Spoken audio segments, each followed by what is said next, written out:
She's getting that set up. I recently played the demo for Digimon Story Time Stranger, a game that's been out for a while but is coming to Switch 2 next week, and that's why I'm gonna finally play it. Because I've been Oh, wanting but to. you Because could have gotten it on Steam. Shh, not now, V's. V's No. isn't even here right now. Is V's in the room with us? You were channeling him.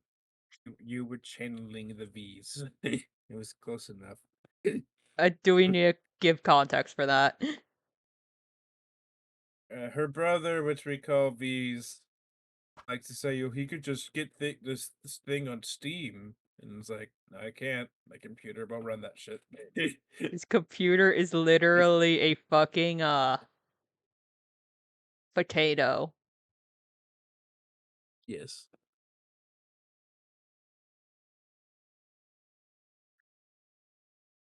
I always feel a little bad when you explain things because I think I'm taking up too much. No, I like to explain things. Explaining things is fun. We love to explain things! I love to explain. I'm the explainer. I mean, I literally say, do not ask me to go into detail about certain Night Gundam series because you will not hear from your parents and your friends will not hear from you for hours. I don't know. I love to explain. I like to explain things. Oh, I share screen, the thing. Yeah, I see it. Let me pull up the.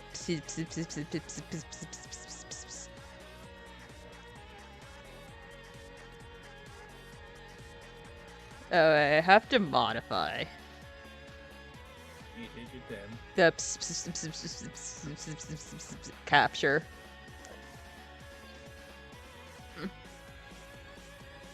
No, there's no need to feel bad. I like to explain things. It's fun. We both like explaining things. I'm normally a quiet person, so I enjoy any opportunity I get to just talk about things I can't like. Yeah. 10 million cats are rapidly approaching your location. Any reason why? Because you're going. Yeah, that thing. Okay, I think, yeah, I adjusted the thingy. Yeah. Okay, so, story, conquest, arcade, single player, multiplayer, training lab, Training, yeah. practice. Yeah, it's practice. So should we go over stuff? Yeah, we'll go over every character. There's a lot. Yes! So this is a mod that so like all these PNGs are just taken from this anime. They're not supposed to look like this, but whatever. Here we got Ichigo. You can select him. You can select Ichigo. You want me to select him? Yes. Shikai, Bankai. Yeah. So I shall start explaining things. So this is Ichigo Kurosaki, the main character of hit manga and anime Bleach. I will not go over spoilers. I'll just do the important stuff. So Oh, there's costumes. yes. It just changes color. They're basically they're just colors, basically. Yeah. But so Ichigo Kurosaki at the start of the series, he's a 15-year-old teenager, mostly average, except he can see dead people. He can see ghosts. Joke. Yeah, he can see ghosts and communicate with them.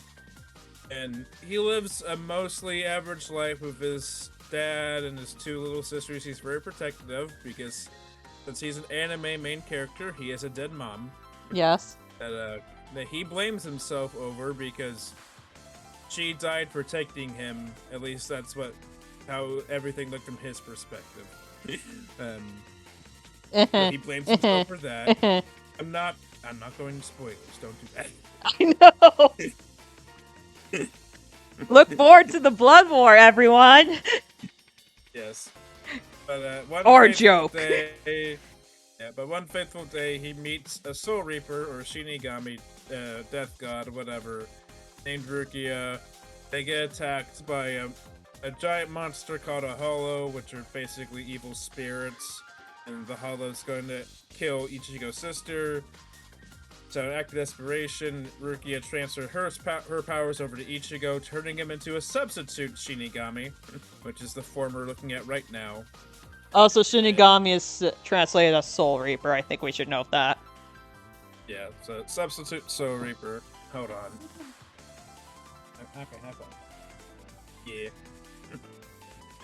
But yeah, so at the beginning of the series, it's mostly him and Rukia fighting Hollows, as well as, him interacting with his friends, who one by one start gaining supernatural powers of their own to help in the fight against the Hollows.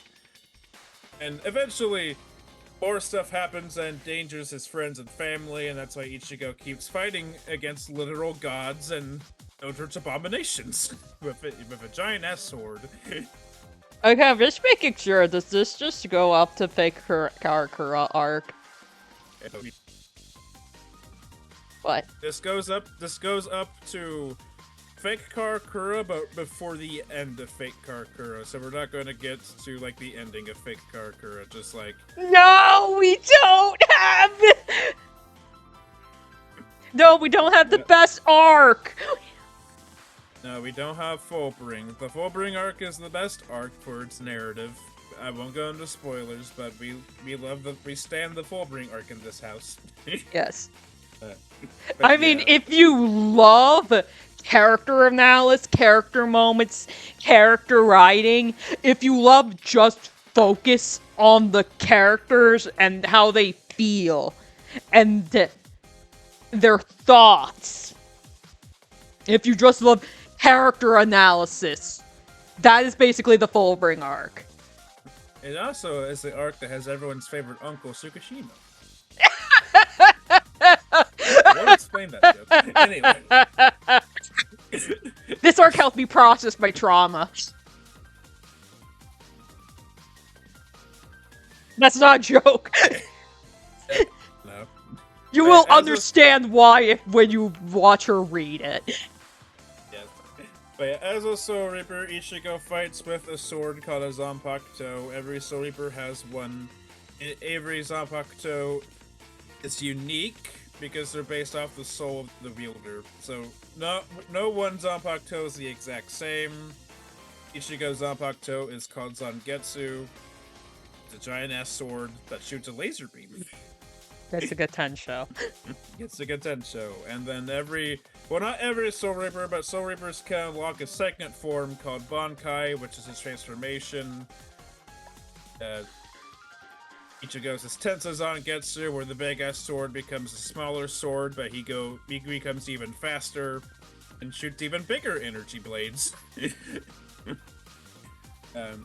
His powers are simple, but he's also really fucking strong, so he doesn't need the bullshit abilities that other people have. He's just strong, and that's all he needs to be. He's awesome. He's the GOAT. Yes. I love Ichigo.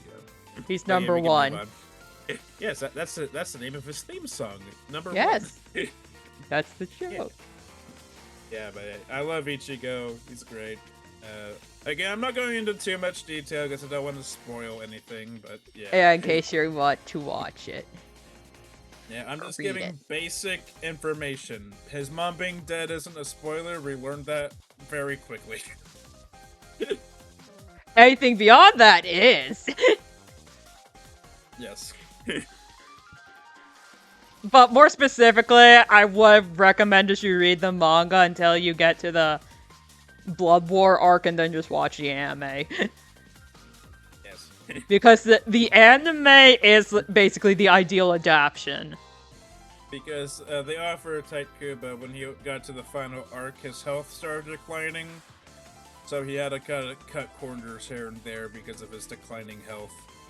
And he is very hands-on with the anime, and they got to add a lot of stuff he wanted to include in the first place. So the current anime adaptation of the Blood War is the ideal way to experience it. And yeah, so that's why we're so excited for like the final season, which is at the end of this month, I think. It's the end of this month, like the 24th or something. And that's why we're so excited for it, because like that's where I think you said like that's where like the cuts really were made. So there's gonna probably be a lot of stuff that he added. Yeah. Yeah, should we move on? Yes. Okay, this is Ruki Akutsuki, the Soul Reaper I mentioned earlier, that gave Ichigo his powers. She eventually gets her powers back, but for a while she's stuck without him, but she gets him back later on. I keep meaning to watch Bleach. I hope you enjoy it when you eventually get there. Yeah, it's good. There's no rush. But yeah, Rukia, she's fun. Best way to describe her is she's small and angy sometimes, but is also just very fun-loving. She loves rabbits. She really loves rabbits. She has family issues of the dead sister and distant adopted brother kind. Yes.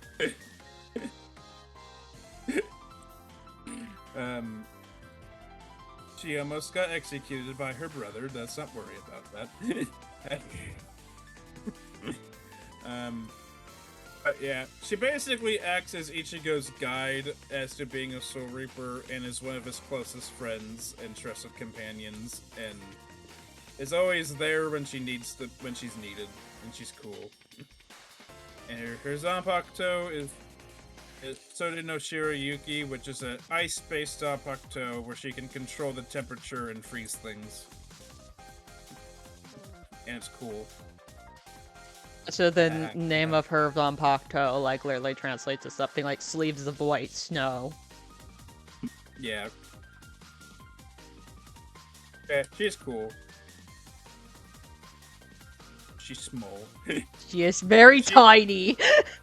She's like, she's shorter than Rikka, and Rikka's 5'3". Yes. I think she's like 4'11". Yes. So she and Ichigo bicker a lot, and it's funny. It's very funny. Yeah, we can move on. Yeah. Your boy. My boy. This is Uryu Ishida. Initially debuts as a rival to Ichigo. He is a Quincy, which were a race of people with spiritual powers that fought the Hollows. The Quincy got in conflict with the Soul Reapers because of a multitude of reasons I'm not going to get into.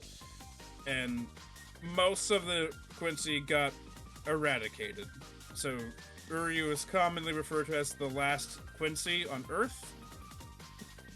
Earth is a very, very important qualifier. Yeah, I get it. We're not gonna elaborate. No. Picking her up by the scruff. Yeah. Yes. Yes. Yeah. As a Quincy, Uryu fights primarily with bows and arrows made of reishi or spirit energy. And you can look at him. He has an intellectual personality. He's very by the books, very logic-based. He has his moments of being emotional, especially when it comes to topics concerning his parentage. He also has a dead mom. Yeah. And unlike Ichigo, who has the goat dad, his dad's a piece of shit. I literally, if you remember, we literally made, I think I literally mentioned his dad in one of the Covenant of the Bloom streams. Because his English voice actor shows up. Yeah. Yeah, he voiced the cool dad in that. Yeah. And Uryu also has moments of being just silly. Like, he loves knitting and just making outfits for all of his friends, even though his friends don't really appreciate his odd sense of fashion. But He all keeps adding like a cross symbol because it's the Quincy cross. Yeah. If he's still by the books, why the hell is he wearing the outfit while using a bow? That's because it's traditional Quincy garb that he customized because he's extra like that. Yes. And that is like his actual reason. Also, he goes through different bows. Sometimes his bows are just made of energy that he can just summon and get rid of at will. So, I mean, that's really cool, honestly. I mean, especially like by the Blood War. yeah. Yeah, I love the Blood War. I'm not gonna say it, but he has a lot of things to do in the Blood War. Yes. So that's why I've been loving that. Yeah.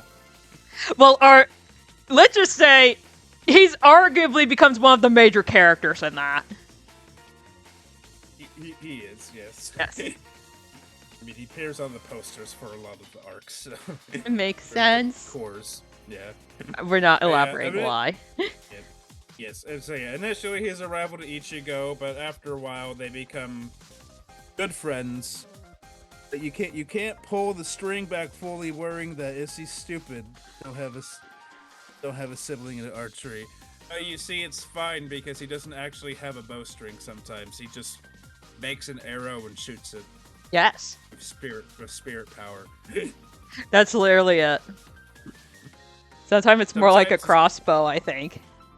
Yeah, sometimes just a crossbow that just auto fires. Yeah. Yeah. Also, he's got that shit on. Anyway, He's my goat.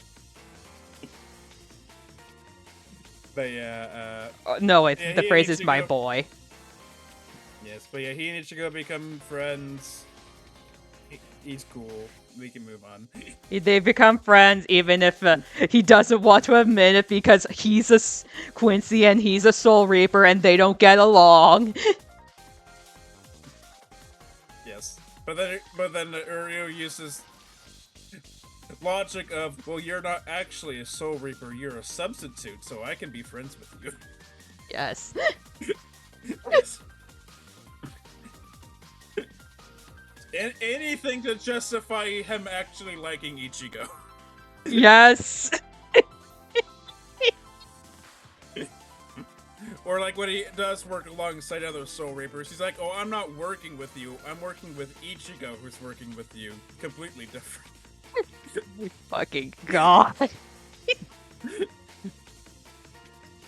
I love him. He'll do everything in his power to be right in any given situation. Yes. But yeah, we can move on from Uryu. It's a wall. Yeah. Wall. This is Yasutaro Sato, commonly referred to as Chad. He is half Japanese, half Mexican. He's big. Yeah. He's Ichigo's ride or die, because Ichigo helped him with a bully problem once. He punches things. He has a cool demon arm. That's about it. Yeah. Chad's cool. He's really cool. He doesn't do much. Gets his ass kicked. He gets his ass kicked a lot, but he's cool. He's a loyal friend. Yeah. He's a really cool guy. He's a gentle giant. He just doesn't do much in the story other than be there. But that's fine. Not every character needs to be super important. Hey, does he ever dry fire? The bow and arrow magically appears. Dry firing is when you fire a bow with no arrow. It's incredibly dangerous and the bow can explode. Yeah, he does that sometimes. Yeah. Yeah. Yeah, like the actual arrows he fires are made with spirit energy, so they just manifest when he wants them to. Yeah. He's not carrying around like an actual, quiver of arrows. Yeah. And again, sometimes the bow he carries is made of energy, so like, it doesn't even have a string half the time. It just He just makes arrows. He more so does it as a formality, not because he has to. Yeah. Because Quincy's traditionally use bows and arrows, so that's what he does, even though he doesn't really need to. Yes. Yeah. Quincy, don't you know, Bailey? Quincy's only use bows and arrows. That's really funny when we get to the arc where the Quincy's are the villains and none of them use bows and arrows. Should we even bring that up? Don't worry about it. I'm not spoiling anything. I'm just saying, yeah, there are other Quincy's. Yeah, there are other Quincy. We're not elaborating. Anyway, this is about Chad. He's cool. He's cool. He's Chad. That's about it. There's nothing else I can say. Can't even spoil anything about him because there's nothing to spoil. He's just a cool dude who punches. He punch good. He punch. Anyway, he's a half Mexican. Ichigo's girlfriend. Yes. Orihime Inoue. Someone who also has a really fucked up backstory.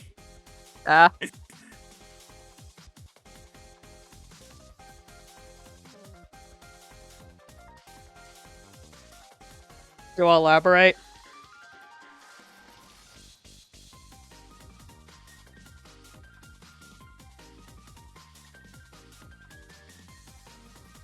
So her go over a beautiful her and her brother were operated.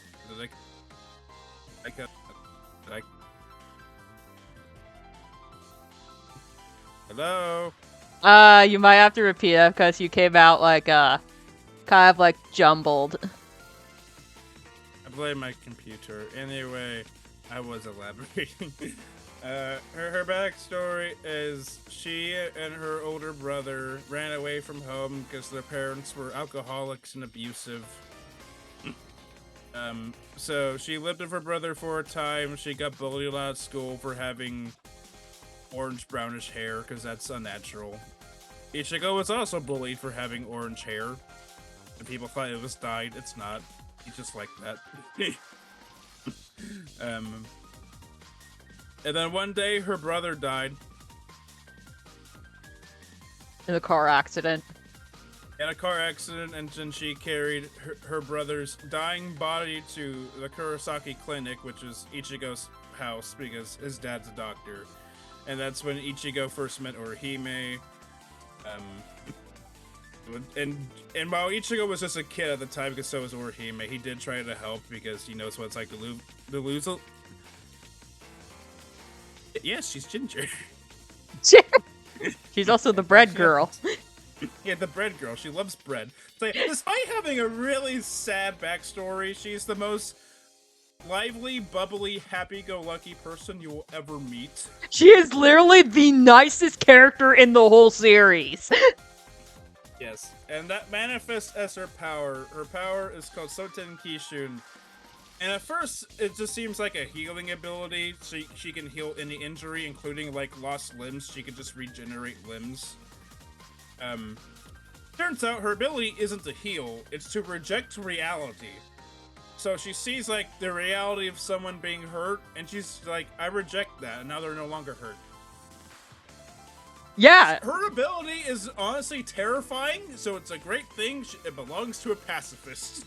It belongs to literally the nicest person in the franchise. If she was evil, the world would be fucked. But thankfully she is literally just a complete cinnamon roll who is just completely nice. And has a not-so-secret crush on Ichigo. Yeah. Yeah. They do get together. Anyway, moving on. I mean, we should like go through sections, I think. Yeah. So you know what time it is. My favorite character in the series, baby! Weed! Lead. This is Kisuke Urahara, the owner of a humble candy shop, which in reality is not a candy shop, but rather a store to sell Soul Reaper stuff. And I guess I should about 9:30. Okay. Uh, but he used to be. I don't want to go into too much spoilers, but he used to be part of the Soul Society. He was a Soul Reaper, but he left for reasons. Yeah. And he lives in Karakura Town and is an associate of Ichigo's dad, and eventually helps Ichigo control his powers to help him in future endeavors, such as going to the Soul Society to rescue a certain 5411 bunny enjoyer. Yeah. Yeah. He's very cool. He's very silly. He has a very laid-back personality, but like half of that is an act, because behind his laid-back, stupid antics is a fucking genius. He is the smartest character in the franchise.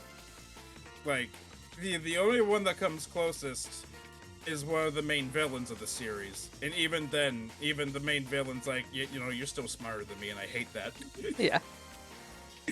So this derpy-looking motherfucker is the smartest man in the world. And I love him. And yes, he does look like he sells drugs. Yes. That's what why we call him weed. His whole thing is he acts silly, but if you underestimate him, you're basically dead, because he is also one of the strongest characters in the series. I want to say that there is an arc that takes place back when he was part of the Soul Society, and that's where you could really see it. Yeah. I mean, there's probably stuff in the Blood War, too. There is. We'll get there this month. Yeah, because it's in the final season, especially. Yeah. But yeah. I know you're excited for it. Yes. I love Kisuke Urahara. Oh yeah. His Zanpakuto is called Benihime, which can translate into Crimson Princess or Princess of Crimson. Basically, he can just do a bunch of different energy things with it. Make energy blades, a rope of energy, a thread of energy, a net of energy. He can just make things out of energy. It's very useful. But yeah. Right next to him, is his best friend / life partner, Yoriichi Shihoen. She was also a member of the Soul Society that left it at the same time Urahara did. She lives at his candy store. Sometimes she takes the form of a talking black cat because she just likes to fuck with people. Yes. Like, when she transforms into a cat, the cat form has a very masculine, deep voice, so everyone assumes it's a guy. And then she just transforms into a hot woman and just gives everyone migraines because of the talking cat became a hot woman. Yeah. I want to know, specifically, because I think it's the case of she did actually need to leave the Soul Society, I think. Well, yeah. Had to. Wait, she did have to? Well, she didn't have to, but because Urahara had to, she basically went with him because... What was Guy getting at is like, she didn't have to, but she chose to because Urahara did. I was not exaggerating when I said life partner. I mean, that's kind of what I was getting at. Yeah, I do that. To kind of give you an idea of what their relationship is. Yeah. Yeah. She matches Urahara's freak in a lot of ways. She's also very easygoing and fun-loving. Is also one of the strongest characters in the setting. Yeah. She was a Soul Reaper, and she does have a Zanpakuto. We never see her use it. We don't even know its name. She just doesn't fight with it because she doesn't really need it. She mostly fights hand-to-hand and also lightning powers because that's her thing. She makes lightning. Yeah. And she also is a bit of a mentor for Ichigo and the others. And yeah, she's just cool. But both her and Urahara are just cool. Yeah. Like the cool aunt and uncle of the town. Yes. Yeah. But yeah, we can move on. Next one. Yeah. Oh boy. Okay, so this is Hollow Ichigo. or white Ichigo. So, how do I go over him without spoilers? So, for reasons I will not talk about, Ichigo had some hollow powers inside him, and that manifests as this. Basically, every Storyboard has an inner world. That's where they talk to their Zanpakuto spirits. And inside the inner world is basically a white clone of Ichigo. That's the representation of the hollow energy inside his body. There's also some old guy, but he's not important. Yeah, he's basically a crazy version of Ichigo that represents what would happen if Ichigo lost control of his powers. He's also cool. Yeah. Yeah. I mean, like I said, there's also some old guy living there, but he's not important. Yeah. He's Zangetsu. Yes, Zangetsu.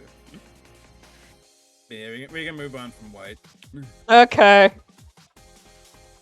This is Uryu's asshole dad. Yes. That's all I'm saying. I mean, what he's is? A doctor. He's there... a doctor. He's also a Quincy, but he renounced being a Quincy.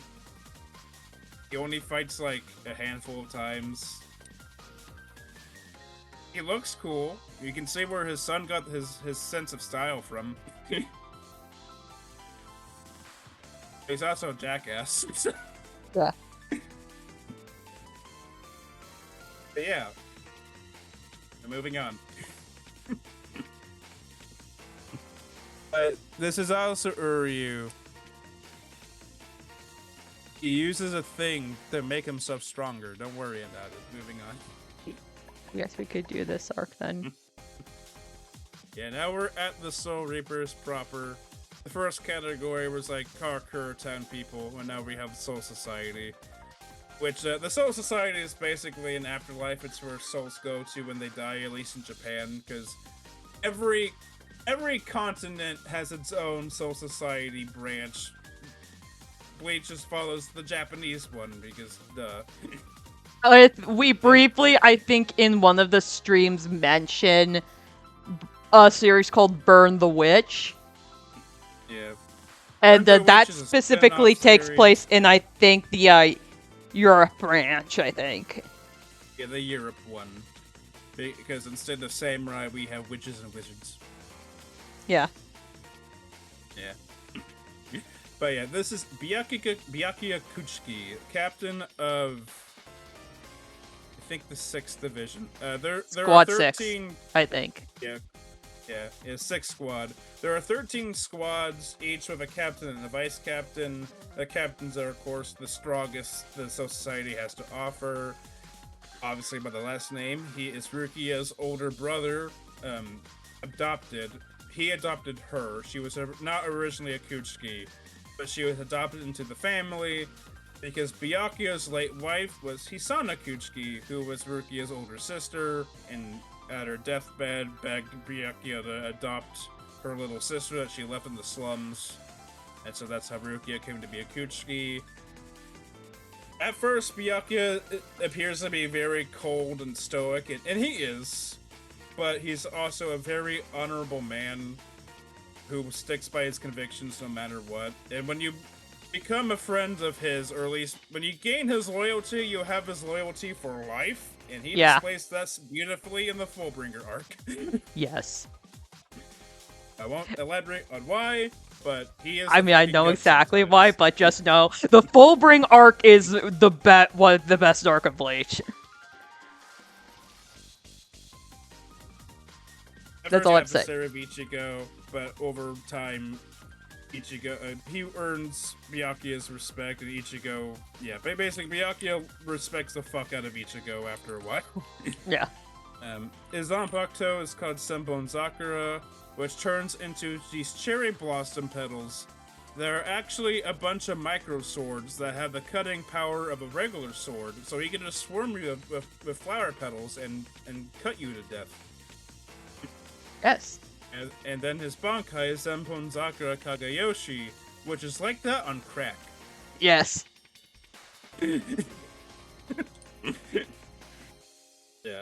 But yeah, he's cool. That's lovely. Yeah. We can move on from Byakuya. Yeah! This is Renji Abarai, affectionately the dumbass of the group. Yes. He's the loyal dumbass. He's not the brightest, but he's cool. He's loyal. He's hothead. He's very funny. He's a giant whip sword. Called Zabimaru. It's a whip sword. It's a sword that whips. And then his Bankai is Hiho Zabimaru, which becomes a gigantic snake sword, which is cool as hell. Fuck you, pedals you to death. Basically, yes. Yes. Yeah, he was childhood friends with Rukia. They grew up together in the slums of the Soul Society called the Rukon District. It's where like all the poor and the peasants live. And they both had the same goal, becoming Soul Reapers one day. They got separated when Rukia got adopted into the Kuchiki clan, but they reunited later. And while there's some animosity at first because of the way they were separated, they quickly get over that. Among other things. Also, they're very funny if you like have them right next to each other because Rukia is super tiny and like we'd say she's 4'11". Renji is 6'2". Yeah, no, the size difference is hilarious. So like you have the tiny girl, but Renji's just massive. Yes. But yeah, Renji's not the shortest bulb in the court and whatever. He's not the smartest guy around, but he's loyal and he's cool. Yeah. You can move on to the next one. Shrimp. It's the shrimp. This is Toshiro Hitsugaya, captain of the 10th Division. He's the youngest captain ever. That's because he's a prodigy.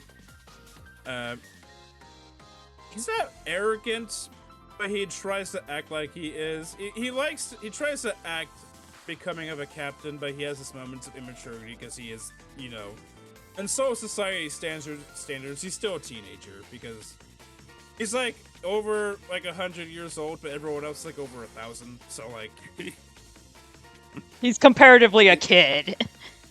yeah. So Also, he's short.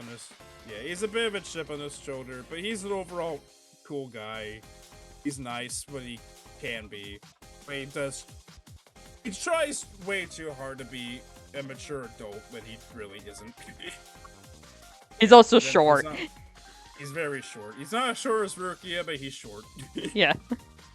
He's short for like everyone else's standards. Yeah. Then his Zanpakuto is Hyorimaru, which I actually own a life replica of. Hyorimaru is basically an ice dragon. He controls ice. Yeah, I probably should have mentioned I actually own a replica of Sode no Shirayuki. Yeah,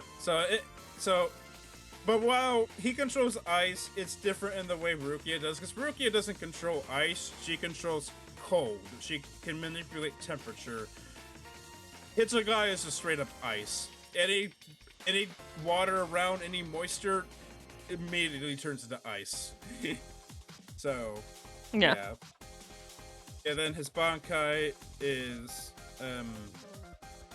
Aigaran Hyorimaru, which is basically just, he gets wings made of ice that drape around his shoulder like a cape, and he's just stronger now. Yeah, Yuki likes snow. Yes. Yes. But yeah, Hitsugaya is cool. I get it. Yeah, we can move on then. To his lieutenant, Wangiku Matsumoto. Drunk aunt. Yes, yeah, she loves a drink, she's fun-loving, very bad with money, very lazy. But when you All of which piss Hitsugaya the fuck off. But when you need emotional support, she's one of the best to do it. She's really good at supporting people that really need help, like emotionally. she's a people person, while Hitsugaya is better as like an actual military person. She knows how to work with people. And while she does have a fun-loving personality, some of it's an act because she's very depressed on the inside sometimes because of a certain other character we'll get to. Wow, HRT sure is amazing. Why the fuck do you look like you? Yeah. But yeah, then her Zanpakuto, she doesn't have a Bankai, so I have to go over her Zanpakuto. Generally, lieutenants do not have Bankai, few exceptions. Yeah, Renji is the exception. At this point in the story. Renji is the exception. At this point in the series. Yeah. But yeah, her Zanpakuto is Hinako, which is like Ash Cat. Yeah. It becomes Ash, and it's kind of like Senbon Zakura, where she can turn her sword into Ash, and the Ash acts like a sword that she can like control, like move around and stuff. It's not as effective as Senbon Zakura, but it can be very effective when used properly. Yeah. Yeah. But yeah, she's cool. We can move on to one of my personal favorite characters, Momo Hinamori. It's very tragic for reasons I can't go over without spoiling things. But let's just say she is a survivor of abuse, and the fact that she still retains being a very cheerful, kind person despite all the shit she goes through because of a certain person in this roster. She's very admirable and just very sweet and cute. When I played Brave Souls, I don't anymore, but when I played Brave Souls, I tried to get all of her alts when one came out. I just really like her as a character. I mean, she's also Hitsugaya's childhood friend. Yes. Then her Zanpakuto is Tobi Yume, which is slight fire. She can shoot fireballs. She can't control fire as a concept. She can just shoot fireballs, which is still cool. Yeah. She mostly uses it as for traps because in Bleach there's also spells called Kido, and she primarily uses Kido in conjunction with her fireballs to trap people and corner them and stuff. But yeah, she's cool. I cannot talk about her too much about spoils, so No. Yeah.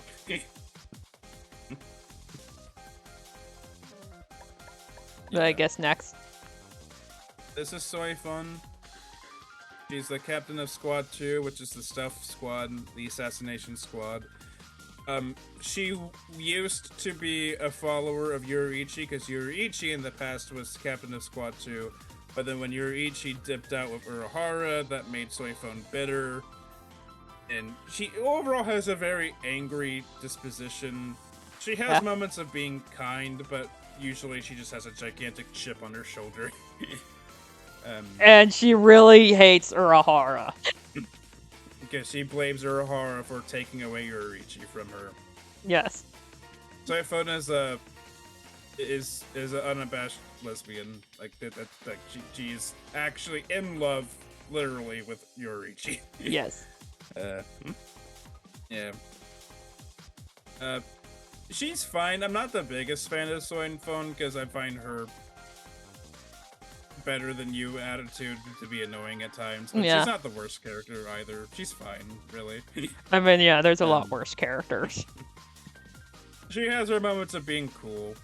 Her Zanpakuto is called Suzume Bachi, which takes the form of like this tiny finger claw blade thing, where if she stabs you twice in the same spot, you supposedly instantly die. I say supposedly because this ability never works. I mean, the one time it did, it was more just asterisk. Yeah. Because that's the thing when you introduce an instant kill ability in a series, it's either extremely specific and almost never used, or it's just not actually that good, and Soifun is the latter category. Well, yeah, And because then there's you as you kind of explained, she more plays with her food, essentially. she likes to play with her food instead of actually getting on with it and killing them. Yeah.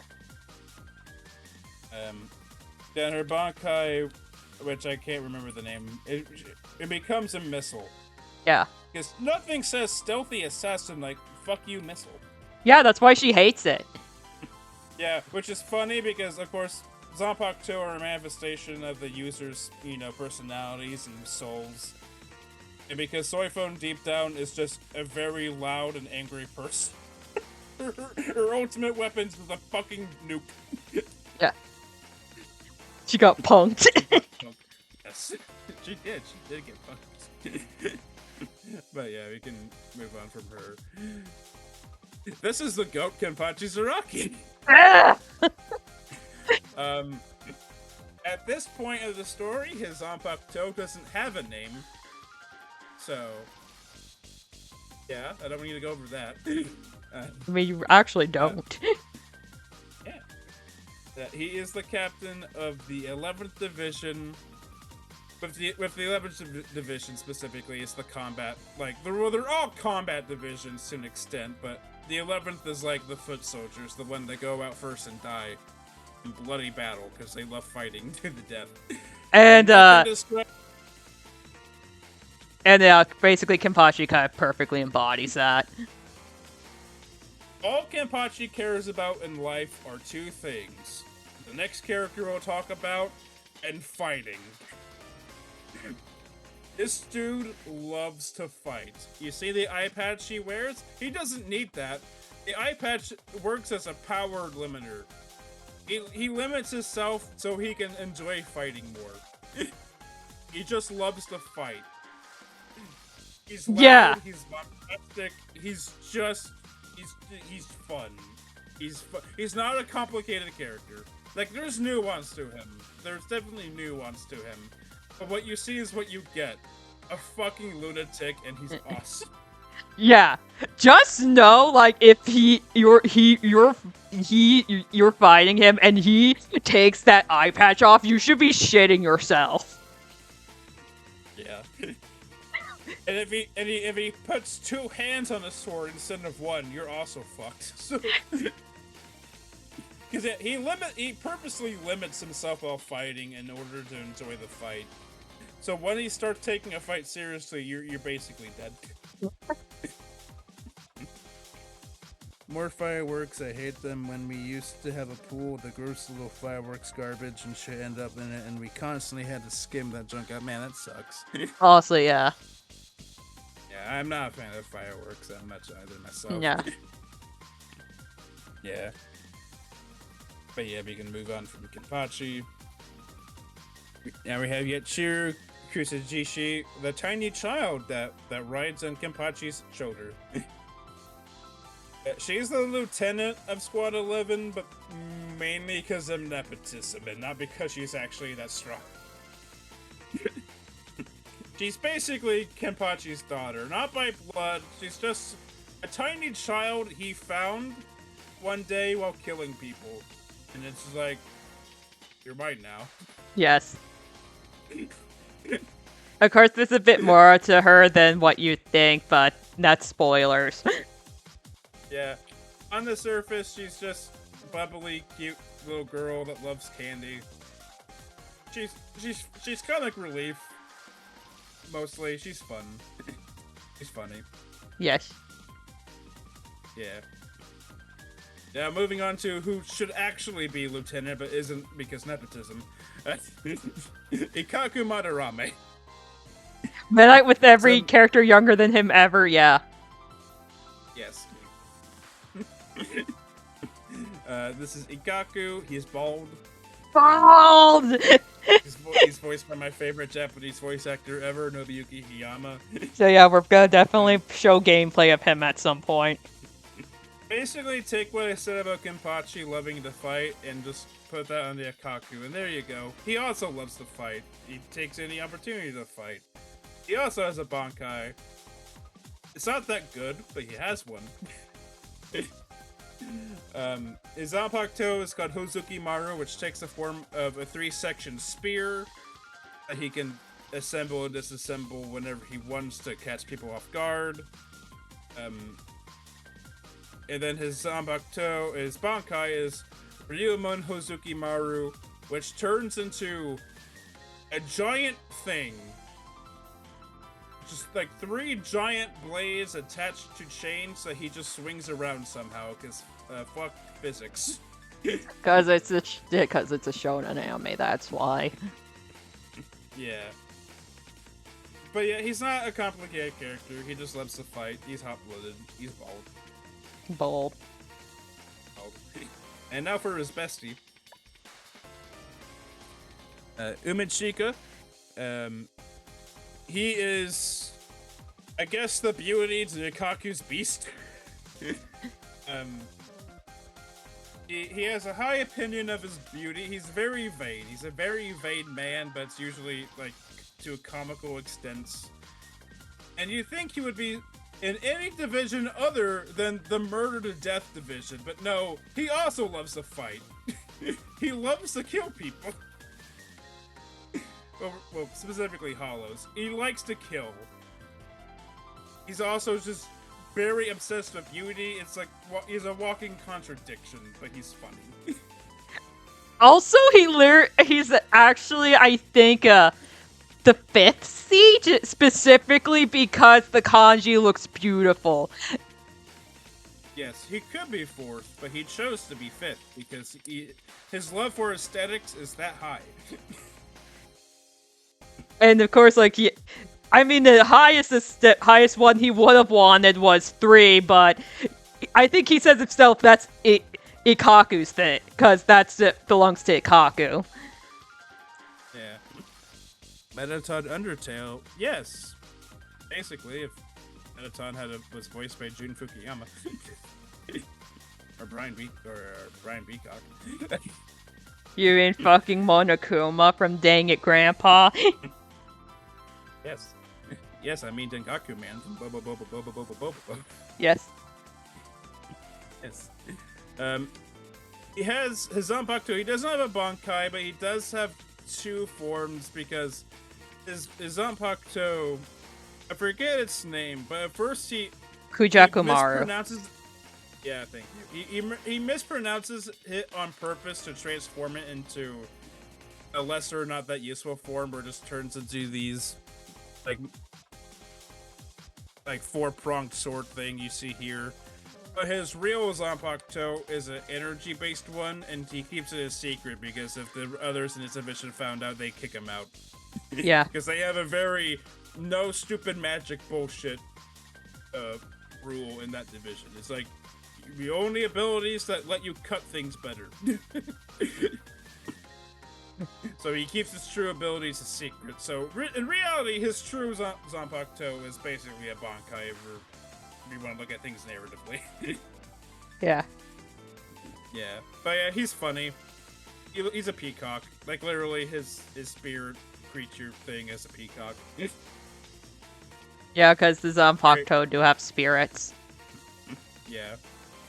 They usually take the form of animals, sometimes humans, and the filler arc, they all have human forms that were made by Type Kubo himself, so they're basically canon, even if the arc itself isn't. I remember, like, Renji's is basically a monkey with a snake tail. Yes. Yes, it is. Oh my Yeah. god, it all makes sense. Yes. Yes. Should we go we to can now Grandpa? move on- Yeah, we can move on to Grandpa. Grandpa! This is Yamamoto Genyusai. There's a lot more to his name, but this is Yamamoto. He is the captain of the 1st Division. He is the head captain of everything. He's the man in charge of the military. He is the oldest living member of the Soul Society. He was there from the very beginning. He is very old. He's also one of the strongest characters in the setting because in fiction, if you're an old man, you're fucking strong. I mean, I don't know how much you know about my OCs, but if you know my OC General Z, This guy was one of the primary inspirations for him, Yeah. if I remember right. Yeah. Yamamoto is basically badass old man. His Zanpakuto is Ryujin Jaka, where he is the fire control guy. If you survived that long, exactly. You survive. Beware of the old man in a job with where people die young. Yes, exactly. That's basically what it is. Beware the old man in the job where people die young. Yeah. But yeah, his Zanpakuto, Ryujin Jaka, is the fire one. You control fire. It's as powerful as it sounds. His Bankai, I won't even elaborate on his Bankai other than Jesus Christ. Watch the Blood War. Yeah, because his Bankai has 4 different forms, essentially. So, like, he's got basically 4 super moves. As opposed to everyone else's one. One. But yeah, we can move on from Gramps. Doggo! Yeah, to Sajin Komamura, he is a wolf dog man. Oh boy, 10 p.m. Yes, he's a wolf dog man. He's part of the beast tribe, where there's just animal people that just kind of exist somewhere. He's the captain of the 7th Division. He is massive. He's stoic. He's also very kind and fluffy. He is Dogman. Yeah.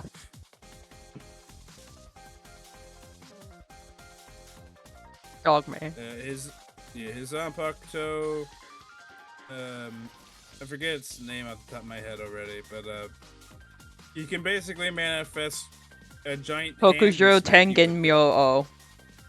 Yeah. And then his Bankai, Bankujo Tengen Myo. Yes. that can summon a giant. He just summons a giant, and the giant fucks things up. It's cool. Yeah. Yeah, but that's about it. He's Dogman. So Cool. furries. Yeah. Originally, he wore a helmet to just. Originally, he wore a helmet to hide the fact he was a wolf man, because he got racism about it. After a while, he stopped caring. Yeah.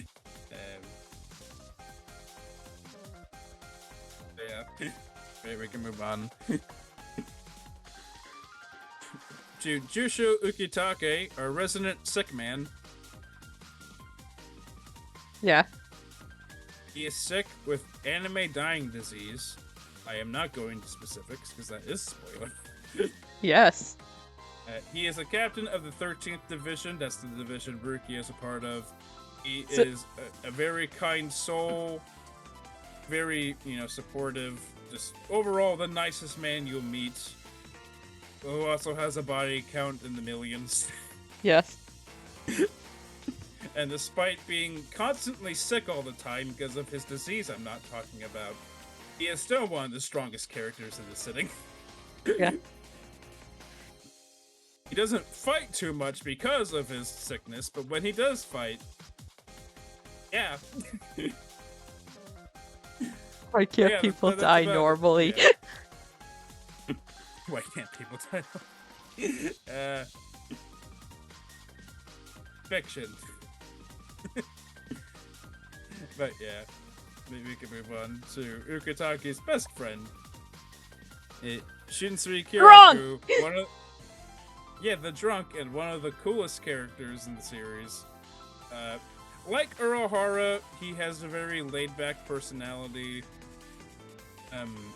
He's not as overly goofy about it as Urohara is, though he does have his moments of being a goofball because he is a drunkard. But when the chips are down and a situation is serious, he is the most terrifying person you could ever come across. Like, okay, so Kiraku Zanpakuto Captain Kyokatsu. He can turn children games into reality and make them lethal. So, for example, you play a game where if you touch a color on someone and name that color, you'll basically cause a massive amount of damage to that person wherever that color is on their body. Or born to be silly, forced to be serious. Basically, yes. He has one of the more abstract sounding abilities, but because of that, it's very scary. Yes, it's horrifying. In other words, Squid Games. Oh yeah, I guess we could do the joke. Stark, what's happened? Squid Games. We'll get to that. Yes. I mean, we'll get to him. I think he's in this roster. He is, yeah. But yeah, he's cool. We can move on to his lieutenant. Now Issei, who I'm actually surprised is even playable in this game, considering she doesn't fight at all until the Blood Warp. But she is his lieutenant and basically secretary and nanny and the person telling him to actually do his fucking job instead of sitting around drinking all day. Yeah. But yeah, they have a fun dynamic. She cares for him despite getting really tired of his shit a lot. Also, she is his niece, so yeah. Yeah. But she's basically secretary lady. You can tell by looking at her. So yeah, basically he is her drunk uncle. Yeah. Yeah. She's basically the serious one in the dynamic. Yeah. Again, I'm surprised she's even playable in this game, but whatever. Well, yeah, she used like the keto and stuff, I think. Yeah. Anyway, time for the crazy guy. Ah, yes. Or Drunkle, yes. Yes, her drunkle. Hello, Mayuri Kuratsuchi. He did. The joke with that voice is that's how he talks in the dub. Yes, he is the captain of the 12th Division, which is the Science and Development Division. He is, as you can tell by looking at him, a mad scientist who, with no ethics to speak of, will use anything and everything as a test subject, has no moral boundaries, is generally a terrible person, and of course, is one of the best characters in the whole series. He's just very interesting.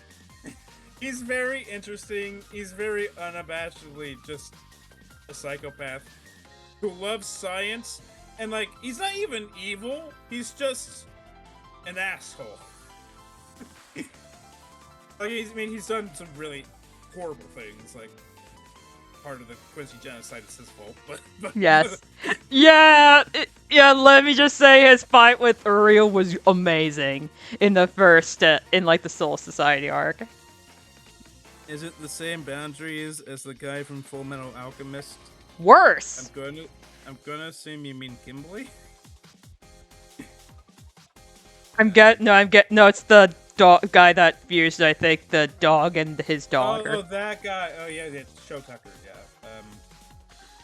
He hasn't made a Chimera yet. Oh, shit. I disconnected my headphones.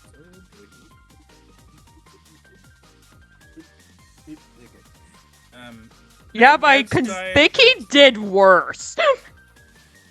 Oh, yeah, definitely did worse than that. I'm pretty sure he committed several war crimes. Yeah, remember one time I went over every war crime he did, and the only ones he didn't were the ones that were related to sexual stuff, because he at least doesn't do that kind of creepy shit. Yes. Most he does.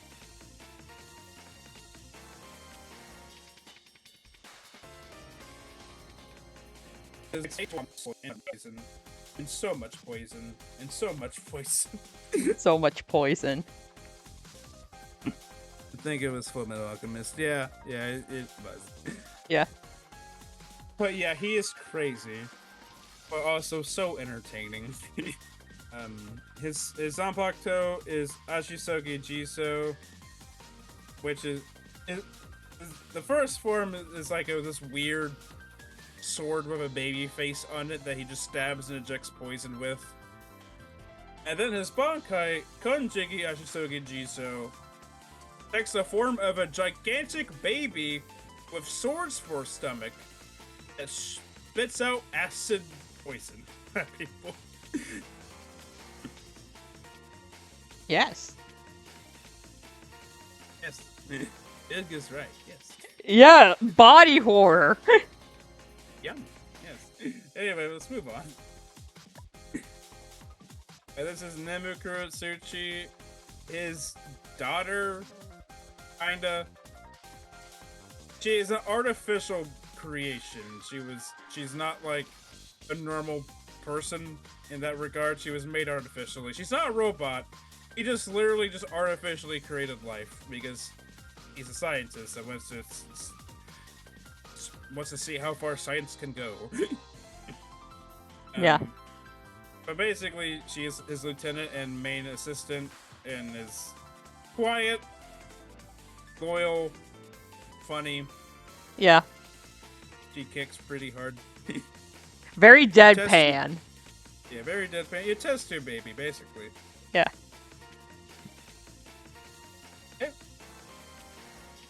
And not much else to go over.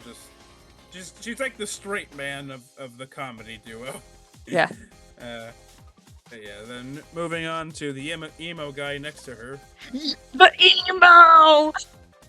Yes, this is Izuru Kira, one of my personal favorite side characters. He's the lieutenant of the 3rd Division. You can tell by looking at him, he's very depressed. Yes. With mainly good reasons for it. But despite that, he's a nice guy when he's not angry. Please select a character. So polite. What a polite game. Yes, it is a polite game. Bleach is a very polite series. Ignore everything I said about My Hero. Yes. But yeah, Izuru Definitely ask for consent before my evil ass experiments, not at all. Yes. But yeah, Kira's Zanpakuto is Wabisuke, which takes the form of a guillotine in the shape of a sword, where its special ability is anything he strikes starts to weigh like twice as much. So if he keeps striking something, eventually it'll get weighed down by gravity and just kind of crush itself. And he mainly does that to make people's bodies so heavy that they can't move, and then he decapitates them. That's how he fights. Yeah. Very kind of morbid stuff, but he is the emo, so. Yeah, that's like one of the most emo-ass abilities ever. Yeah. Anyway, moving on to his best friend. Out of circumstance, really. Whoa, Kazushini be upon ye! Yeah. This is Shuhei Asagi, vice captain of... Ninth Division. I think it's 9. Yeah, it's the 9th one. Because who's 7?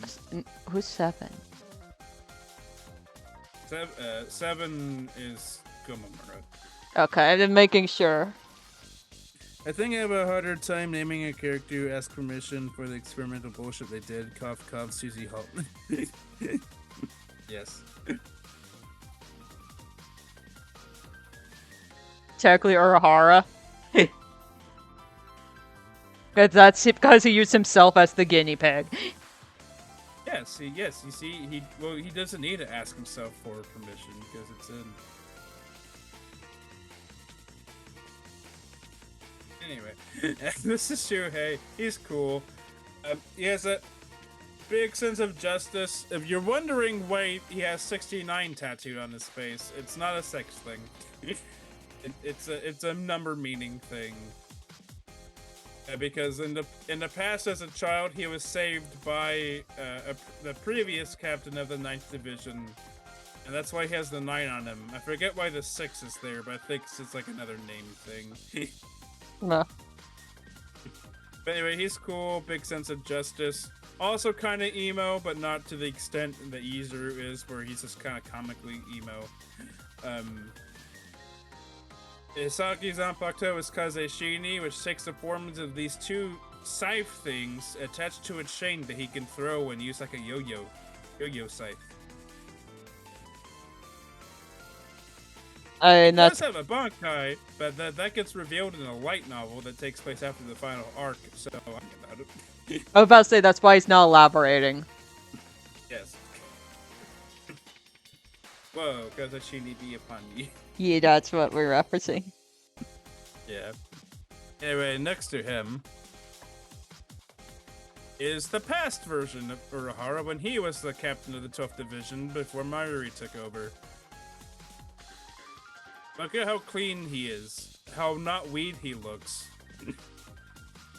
He looks like a nice guy. He's still the same character as before, he's just... Yeah.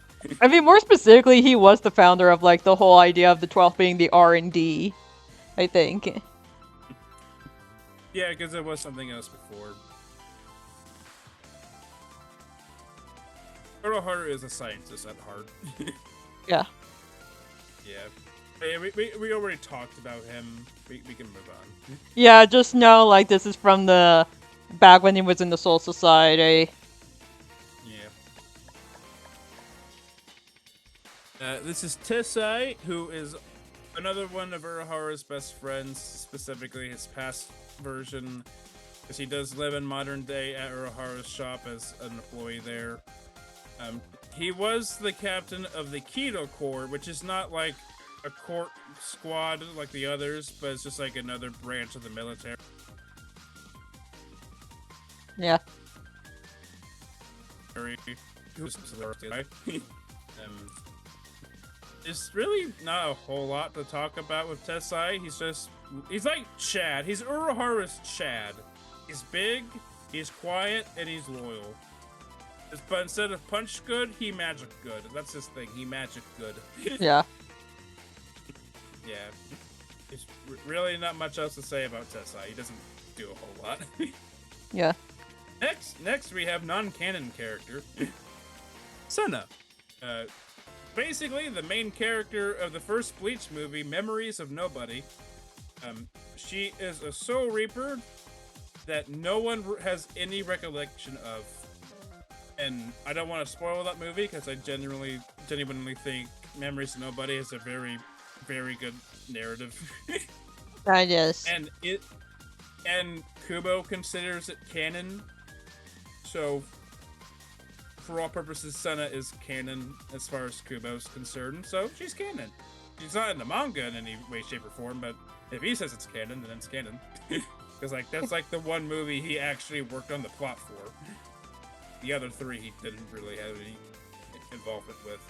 So yeah, but yeah. She's fun. Yeah, but yeah, she's very curious, inquisitive, fun-loving, sad. She's a nobody. Games and such. Kingdom Hearts joke. Yeah, her Zanpakuto, forget its name, but she can control the wind and has like autumn leaves follow her around because it's symbolism. Yeah, there's 4 movies. If you think that's a lot, Naruto has like 8. I mean, we watched all 4 of the movies, I think. Yeah. One Piece has like 8 or 9. We only watched one of the One Piece movies. And Dragon Ball has like 15. So, yeah. We didn't watch any of those. No, we're not gonna watch those as part of our set. Yeah, I know. I watched Film Rad for One Piece. I will never finish Bleach. It doesn't take that long, and the movies aren't canon, so you don't have to watch them. Yeah. I mean, the first one is considered a canon, but you also don't have to watch it to understand anything. I mean, you could just watch the first one for fun, and that's it. I'm not even gonna try up Naruto. I mean, that's fine, because my history of Naruto is I used to love Naruto, then I didn't. So moving on, next character. This is another movie character, Sojiro Kusaka. Zurjinai Was Katsurada. yes, he's a Kira Ishida. He's a movie original character, and unlike the last one, it's not considered canon, so I don't have to worry about spoilers.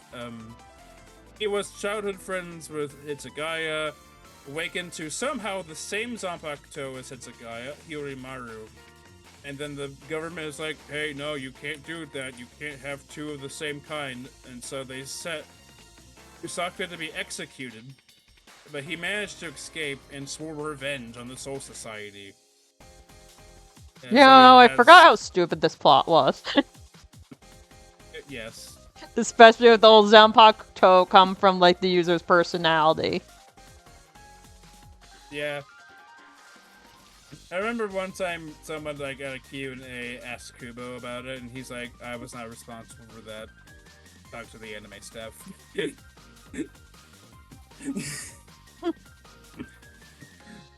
That's not my character, right? I had nothing to do with him. But yeah, he's basically just angry and has like a purple Hirimaru. I like him. He's not the most engaging character, but I think he's neat. Valkyrie profile Yeah. covenant of the plume joke, yes. Yes. Anyway, we can move on to the next one. This is Dark Rukia from the third movie. This is a brainwashed Rukia that gets turned emo. She has a scythe. Nah. Moving on. And this is Muramasa, the only filler arc character we're going to talk about. He is from the Zanpakuto Rebellion filler arc, where he is in himself a Zanpakuto spirit that gained physical form and has the ability to make other Zanpakuto physical, and basically made other Zanpakuto become physical and started a rebellion against the Soul Society. All in the effort to resurrect his previous master, Koga Kuchiki of the Kuchiki clan, so that they can once again be reunited and whatnot. I like Muramasa. He's cool, actually. Yeah. Yeah. Like, But, anyway, time for the next group of characters, the Vizards. These are all characters who used to be Soul Reapers and then left the Soul Society for reasons I will not get into. But they tie it back into Kisuke's backstory. So, yeah, but this is Shinji Hirako, the de facto leader of the Vizards. He used to be a captain of the Soul Society. He's a massive troll. He likes to fuck with people. And his Zanpakuto is representative of that. His Zanpakuto Sakanade, which has the ability to warp people's perceptions to reverse things. So he can basically make you see up as down, left as right, back as forth. He can just fuck with your senses, with your vision primarily. yeah. And he's a cool dude. A bit of a jobber, but he's cool. Mr. Leg, he does have long legs, yes. Clamp legs. He's very long-legged for no particular reason. Also, in the original dub, he was Roger Craig Smith. Yeah, Sonic the Hedgehog. Yes. Yeah. And moving on. Christ's femur is larger than his torso. He listens to jazz music. Yes.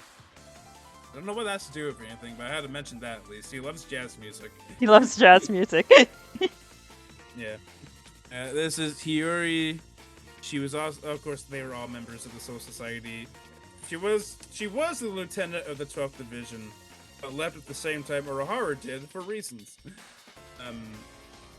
She's very small and very angry. Very foul-mouthed. Yeah. Her Zanpakuto is like a saw blade. That's about it. There's not much else to go over. She's just a very angry, small woman. Yes. Yeah. Next. Yeah. This is Kensei. Was the captain of the 9th Division. He's the guy who saved Shuhei as a kid, as I mentioned earlier. Military man. He has a very military-minded personality. His Zanpakuto, Tachibana. It takes the form of a military dagger knife thing that can control the wind. And then his Bankai, they become giant boxing gloves. Yeah. And he punched good. Not much else to say about Kensei. He punched good. He's voiced by Tomokosu Sugita, so that's fun. Yeah. Next character. This is Love. He was the captain of Komamuro's division, then had to leave for reasons. His Zanpakuto takes the form of a giant club that spouts fire out of it. He loves to read Shonen Jump manga. His name is Love. His hair is stupid. Yes. I don't have anything else to say about Love. We can move on. This is Lisa. She used to be Kiraku's vice captain, but left for reasons. She's very much into fashion and reads porn magazines in broad daylight, and says she only does it for the art. She doesn't do it for the art.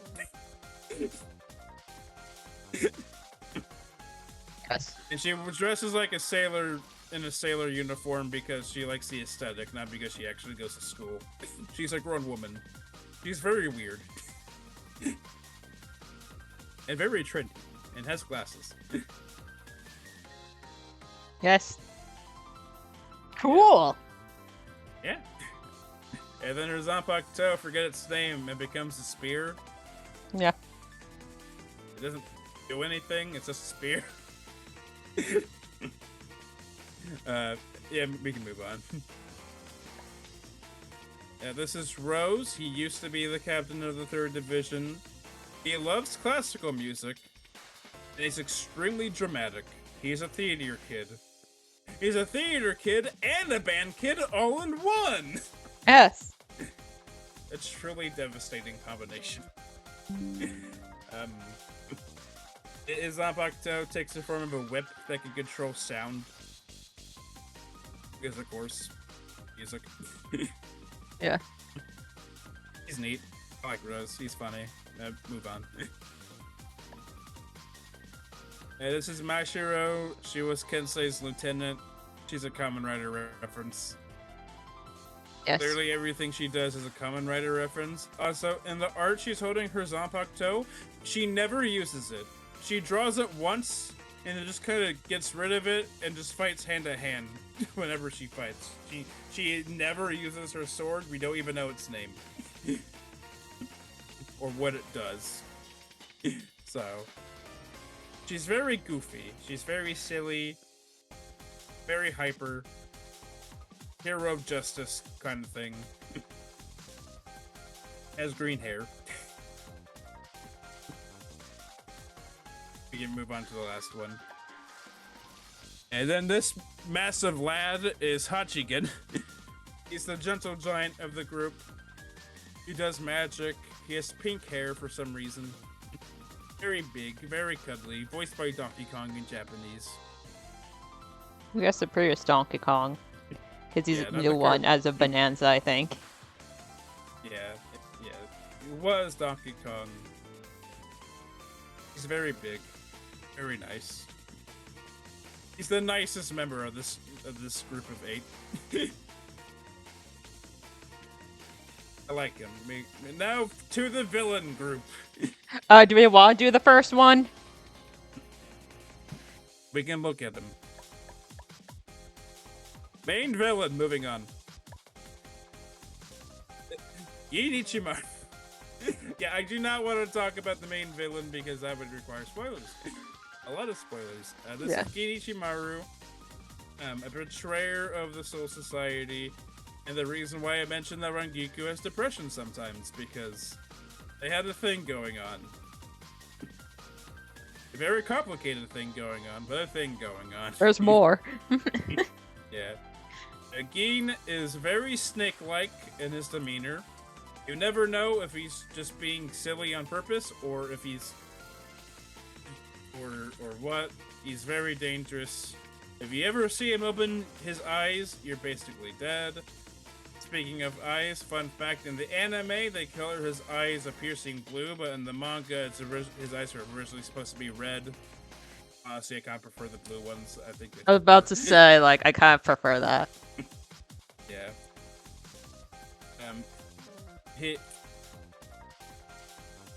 His Zanbakuto is Kamashini no Yari, which extends a blade super fast, so he can just stab you from like 20 miles away. Brown context now. Yeah. But yeah, he's fun, he's cool. Very sadistic sometimes, but we can move on to the next guy. This is Kaname Tosen, also a betrayer of the Soul Society, was close friends with the Dog Man. He is a blind guy. He is blind. And of course, as per usual fiction, his special powers are all sound-based, because when you have a blind character, you give them super hearing.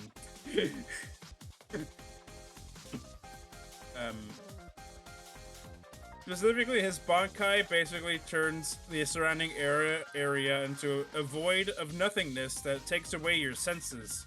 But because he doesn't have any senses to begin with, he can just operate perfectly fine, while everyone else runs around with their heads cut off like chickens. Yeah. Other than that, he's very stoic. He has a sense of justice, but his idea of justice is very not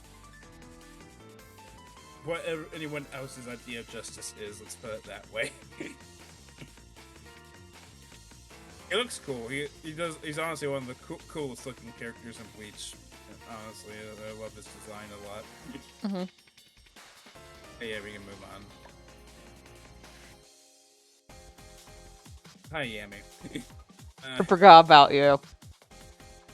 So, this next group of characters are known as the Espada, which are all Arankar, which are basically hollows that have, like, human forms. The Espada are ranked, like, 10 to 1. This is Yami Largo, the 10th Espada, 10th being, of course, the weakest. He's the dumb brute. That's it. He's the dumb brute. He's Just, not that it's bright. like his whole thing. He doesn't have a backstory of any kind. He's just the big, strong guy who's stupid. No one really likes him, both in universe and out of universe. I have not met a single person who unironically likes Yami. So, yeah. Hi, Roscoe. Do you like Yami? She doesn't. No. Anyway, we can move on to from 10 to 1. Yeah. One Espada, the strongest of them all, Coyote Stark, who is my favorite of the Espada. He is super lazy, does not like to fight, and of course is the strongest one there. And the whole reason he joined civilian group in the first place is because he was lonely. Because he is so powerful, his mere presence made anyone weaker than him evaporate. Because that happens in Bleach. If your power is that high, you just evaporate people by being too close to them. I mean, yeah, you actually do see this in the Soul Society arc, but in a lesser extent where, like, people at spiritual pressure can get so strong, like, people, like, start hyperventilating. And that's why captains aren't allowed to go to Earth without massive restrictions on their power. Kenpachi. Yeah. Yeah. But yeah. In fact, that Stark was so lonely that he split his soul into 2 bodies so he could have a companion named Lynette. AKA the sassy, angry Lolly. They were lonely together. You ever go outside and your neighbor melts? That's what Stark had to deal with. Yes. That's essentially what he had to deal with. Yeah, and Rankar do have their own Zanpakuto equivalents. A Resurrection, where they transform and get like a new power or weapon. Stark's is called Los Lobos, where he gets the power of gun. That's gun. Gun. Excuse me? Or the little lolly he makes, the lily net, transforms into a gun. And then he shoots with the gun. And it's a fucking gun. It's just gun. You can also summon phantom wolf spirits that are also bombs. That's very cool. He's very cool. He's very cool. Also, yeah, all the Espada name technique shit are in Spanish. Yeah. Memes and such. Anyway, next one. This is Baragon Louisenbarn, the former king of I turn on the Xbox. Yes.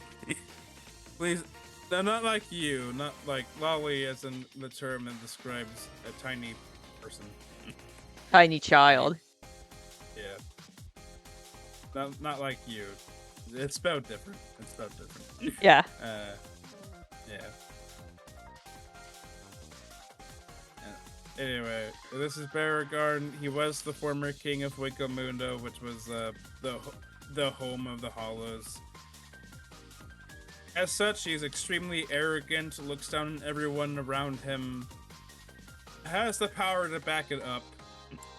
His special power is called Respira, which, 1, turns him into a spooky skeleton, and 2, produces a toxic mist that if it touches you, you start aging rapidly until you turn into bone and die. He has the power to make you rot, basically. That's his superpower. I think the funniest part is that this guy is somehow not as powerful as Stark. Yeah. I mean, hey, Stark has a gun. I mean, true, because, like, what is that gonna do if you could just shoot him? Well, yeah, Stark has a gun. Or essentially, like, just fucking evaporates anyone who's weaker than him. Respira means breathe. Yeah. Then, yeah, we can move on to the third Espada, Tia Halibel. She is the sole woman of the current 10 Espada. I say current because we'll get there. Of course, she's the third strongest overall. She is very loyal to her own people.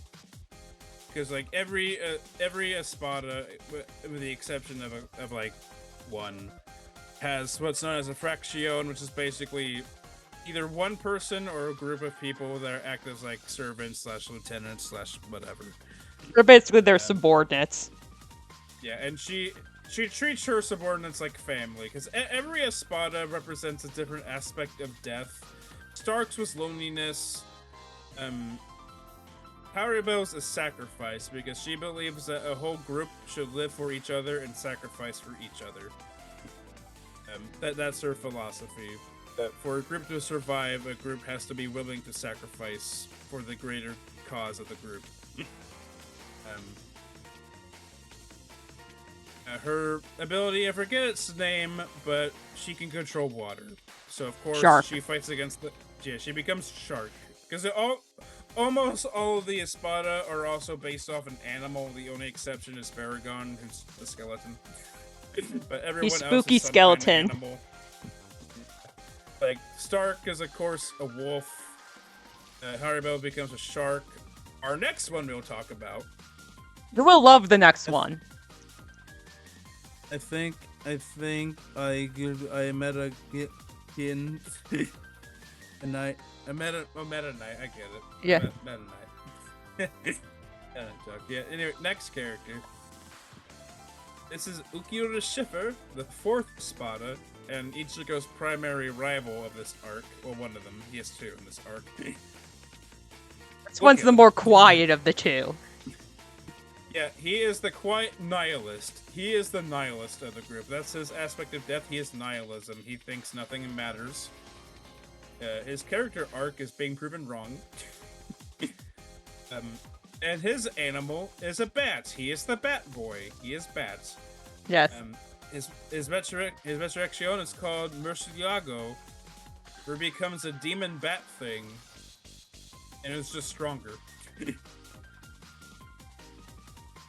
Yeah. Yeah, he's very straightforward. He's more interesting, like, in action than just talking about him. He's that kind of character. Where, like, he's very stoic, so, like, he doesn't emote much, if at all. But yeah. Should go next. Yeah, next one. This is the fifth Espada, Spoon Man. Spoon Man! His actual name is Noitora Gilga. He is the psychopath of the group. He loves to fight. He loves to prove he's better than everyone else. He's not. The guy who's fifth. He says the guy who's fifth place overall. Which is even funnier in context. Jingling my keys, poking me with the stick through my cage. Yes. But yeah, Noitora is a sadistic man who just loves to be stronger than other people. Also a misogynist. He dies. This is the one time I'll bring up spoilers. He dies. He fights Kenpachi. He fights Kenpachi, and Kenpachi took off his eye patch and uses two hands and decides to use two hands for his sword. Yeah. I forget the name of his resurrection, but all it does is he grows a second pair of arms, so he has 4 arms, each with a scythe, and he's based off a praying mantis. It's funny because the praying mantis are the species where the women eat the men after mating. It's almost like it's poetic. Yeah. Anyway, next one. Grimjo Jaggerjack, the 6th Espada, one of my also personal favorites, and one of Ichigo's rivals. He's the angry one. In the arc he's relevant in. Yeah. Grimjo wants to be the top dog, or the top cat, rather, because he's based off a panther. His resurrection is literally called Pantera, I think. Yeah. He wants to be the king. He wants to be the one above everyone else. A lot of species do that. Yes. Yeah, a lot of species have the women kill the man. This says something about society. No, it doesn't. Anyway. I just bring it up with Spoon Man specifically because of how much of a misogynist he is. Yeah. But Grimjo, he wants to be the top, and he sees Ichigo as a worthy rival. He's a very straightforward character, but he's also just so fucking cool. He's really cool. Very cool. And yeah, his resurrection is called Pantera, where he takes on a more cat-like appearance, and he's just faster and stronger. Normal things. Yeah. Next one. This is Zomari, the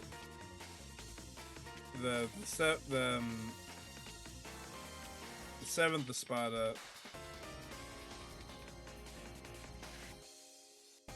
Moving on. This is Sayoparo, the 8th Espada. Look, nothing against Zomari. He just doesn't have much to talk about. He's just kind of there. He's not interesting. Yeah, lovely powers. Like, his powers are neat. If he takes a form that he can grow eyeballs anywhere in his body, and if you make eye contact with any of his eyes, he can then, like, control a part of your body. And he uses that to puppeteer people around. So, like, his powers are neat, but him as a character isn't anything to write home about. But here we have Sao Paro, the 8th Espada. He is the mad scientist, much like Mayuri. So of course he fights Mayuri because he's the mad scientist character. His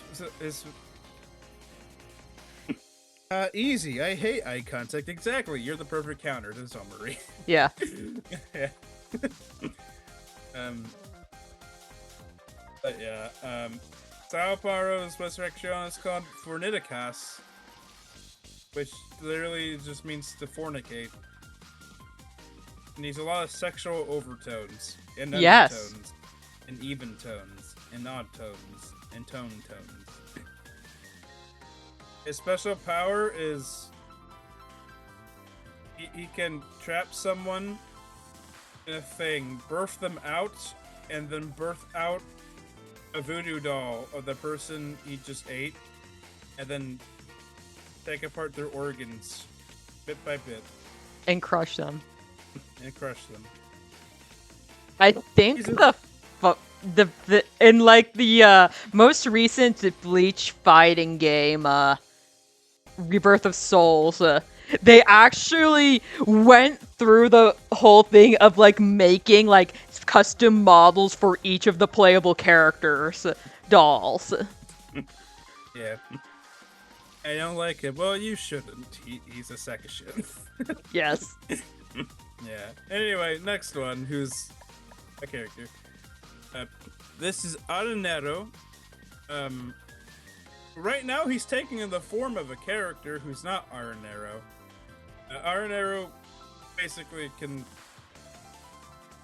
do things. I don't want to talk too much because spoilers, but I like Aranero. Still enough. Moving on. Yeah, this is Yami's regular form. Earlier we saw his resurrection. Whatever. Moving on. Who cares? This is Nell. This is That image! because funny child. But yeah, this is Nell 2 Child. in her child form, and then if you want to cycle. Okay, so originally she looked like this adult woman. She used to be the 3rd Espada before Haribo was part of the organization, but then left the Espada for reasons I won't get into, but Noritora was involved. It's Noritora is one of the reasons why. Yeah. As an adult, she was a stoic beauty who cared deeply for her, her companion. She was very much like Haribo in that regard. But then, for reasons out of her control, she got turned into a kid form and lost most of her memories of being an Espada. But then after meeting Ichigo and befriending him and coming to care about him a lot, and seeing him in danger, she was able to regain her true form and transform into her adult self to fight on Ichigo's behalf. And I really like Nell. I think she's she's really funny when she's a stupid kid, and she's really cool when she's a badass adult woman. So... Also, in the dub, she's Tails from Sonic. Yes. Her animal is she becomes a goat. Her resurrection, she becomes like a centaur, but instead of a horse body, she gets a goat body. Yeah. Meh. And like they actually, because in the dub for the Blood War, they do get back as many of the original voice actors as they could, and yeah, she is still Tails in that dub. Yeah. But yeah, we can move on from now. This is Ion. He's not really a character, he's more just a giant monster thing. Giant monster. Yeah. I don't have anything else to say, just a giant monster. Yeah. This is Dordoni, one of the funnier side antagonists of the series. Yeah, he's a very flamboyantly speaking, stereotypical Spanish man who calls Ichigo Nino at any time, at every opportunity he can. And he's just funny. He's not important. He's just really funny and very Mexican. Yeah. Very Mexican. Yeah. Moving on. Yeah, this is Shiruchi. Oh yeah, these next three characters are known as the Primera Espada, which were Espada that got demoted and kicked out of the top 10. So, yeah. And Shiruchi, not much to her character. She fights with a giant yo-yo thing, and she fights Uryu. Yeah. He's neat. Yeah. Moving on. This is Gantenbein. He has an afro. He fights Chad. He punches. That's it. Yeah. And this is Loopy. He's an octopus. Yeah. He dies. Really fast.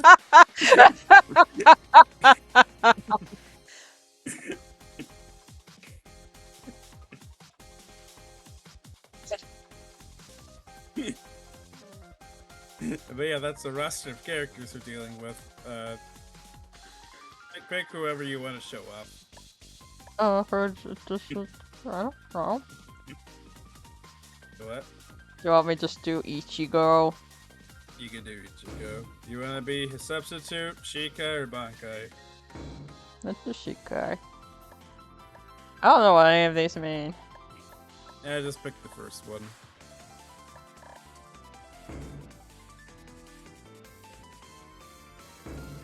And now we pick our opponent, so just pick whoever you want to beat up. Spoon Man. Should we just be up Spoon Man? You can be a Spoon Man. Yay, let's be up Spoon Man. Spoon Man, come again with your friend. Save me. That's a song that sounds right. Why are you sighing? Do you not want me to sing about Spoon Man? I wasn't shy. Okay, that sounds like you're saying. Okay, let's do this. Oh god, it's almost 11. Maybe we'll make this fast. Because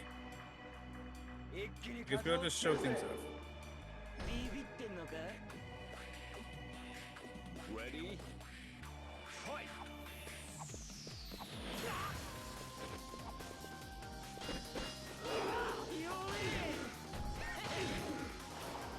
I guess we set the CPU to actually fight back, but that's fine. Training settings, probably. Go to CPU actions. Just cycle to the left.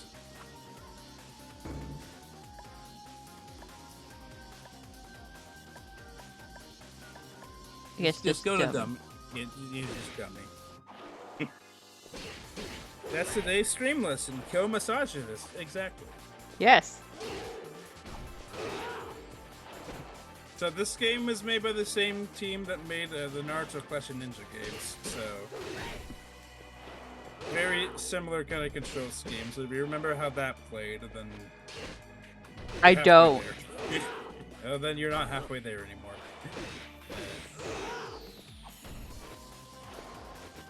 Wait, what's Clash of Ninja? You remember when I had you play Clash of Ninja 2 in the GameCube? They had like Tapuza and Haku. Oh yeah. And then like that fight against Neji as Hinata, that was bullshit. Yeah. And you fought Neji against Naruto, that was a lot easier, and you kept making Steve go, ooh. Yes.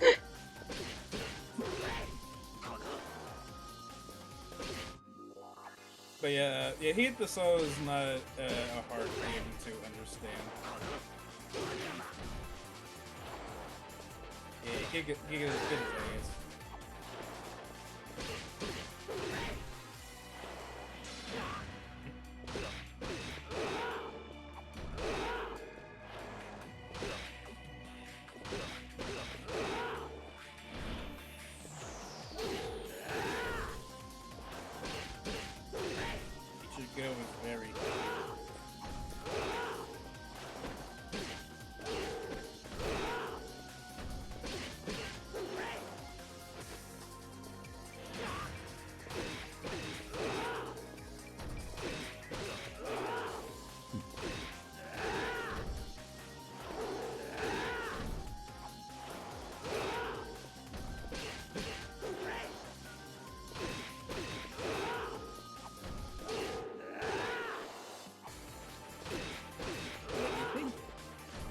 What?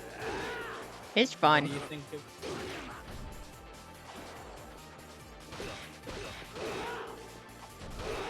Don't worry about learning how to do specials and shit later.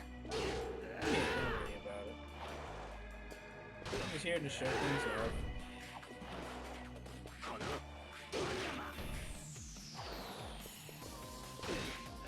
Anyway, yes, kill misogynists.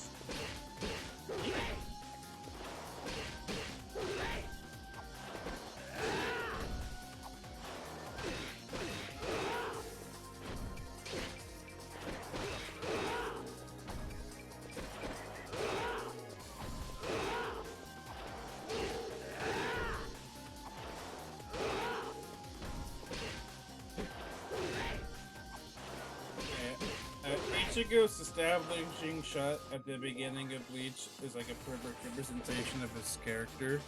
Because it opens up with him like beating up some bullies that were desecrating a makeshift grave of a girl that got ran over. And after chasing the bullies off, he fixes the grave and then starts talking to the ghost of the girl to help her move on to the afterlife. Yeah. He's like, yeah, Ichigo's a bit of a punk, but he's a very good-natured, kind punk. Yeah. Yeah.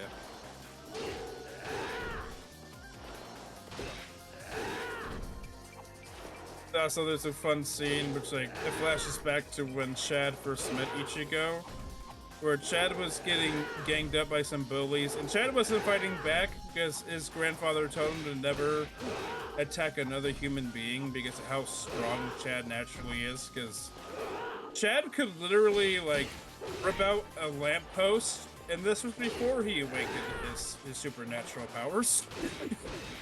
Bro was just built that way. So, and because Chad wouldn't fight back, because if he did, he would just straight up murder them by accident. If he did, Ichigo stepped in, and he called like 911 to call an ambulance. And then first the bullies. Not think, for him. Yeah, like the bullies think the ambulance. Oh, he's calling an ambulance for Chad, and then Ichigo's like, "Wait, how many ambulances?" He starts counting how many bullies. He's like, 6. Send 6 ambulances, and starts beating the shit out of them. It's literally the call an ambulance, but not for me. I love Ichigo. Yes. And that's how Chad became Ichigo's ride or die.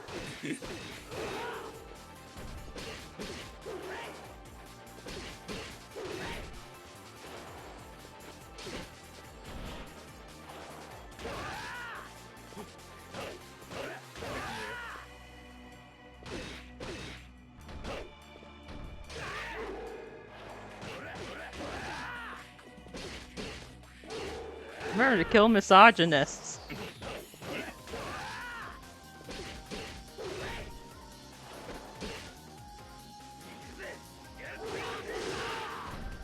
Oh, there it is. It's a good tension.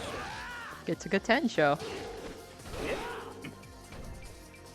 Yeah, Ichigo has such a varied sort of abilities, such as Getsuga Tensho, and Getsuga Tensho, and Getsuga Tensho. And who could forget Getsuga Tensho? Ichigo is a very one-trick pony kind of character, but that's okay when his one trick just cleaves things in half. Yeah. Sometimes all you need is just cut good. Yes.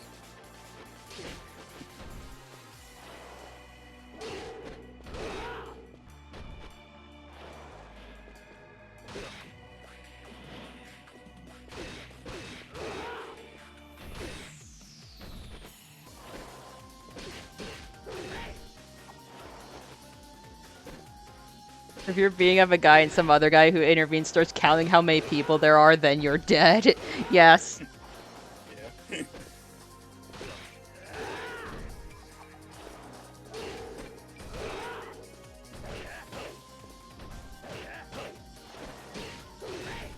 That just reminds me, like, there's a bit scene at the beginning of, like, the Fullbring arc where, like, Ichigo and Uryu are beating up a bunch of bullies, and they're basically just having a casual conversation in the middle of it.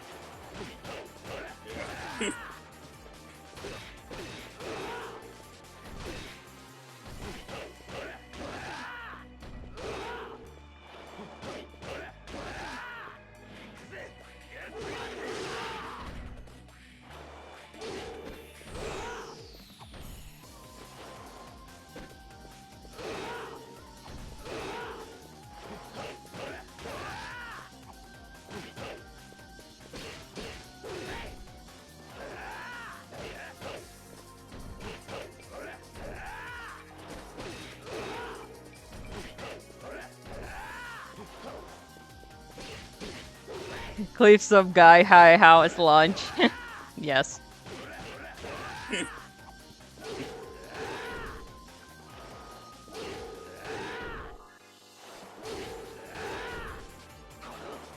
So we've been streaming for like, I think we've been streaming for like 3 hours. Yeah, I think we could probably end it soon. We probably should. Yeah. I mean, I don't work tomorrow, thankfully, because 4th of July, so that's what we're worried It's about. fine, it's just like, it's just longer than like any of our actual streams. That time flies when I ramble. Yeah. Yeah, we should probably like end it soon then. Yeah. We can always play this again some other time. so Oh, it's definitely. not-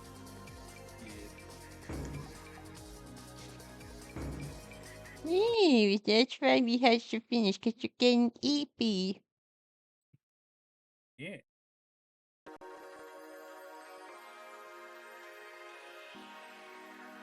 Then we can play this There. music in the background just cause. Yes, it works. It works as background music.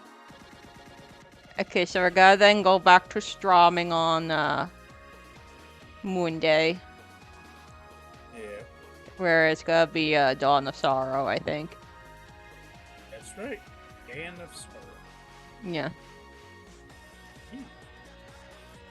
And then Tuesday. It's in Esigum Guide and Nikon Monogatari for the Game Boy. Yeah, will you at least play it and see if you want to continue it or if you want to do something else because burn out. I'll see. That'll be nice. That was, I mean, because that was your idea. Yeah, it'll be fun. I hope to see you all then. And then, of course, Bailey will be in chat, be in the VC for Dawn of Sorrow. Yeah, I think Mecha Bulgari will be my solo show. As usual. Yeah, not that you can't add anything, it's more of just, I think you like it more when I just do my solo show for that. Yeah. Yeah, we'll probably just end it here then. I hope to see you all Monday for Dawn of Sorrow. So yeah, and the Wizard of Jumbaston Station Mages Jump, bye-bye.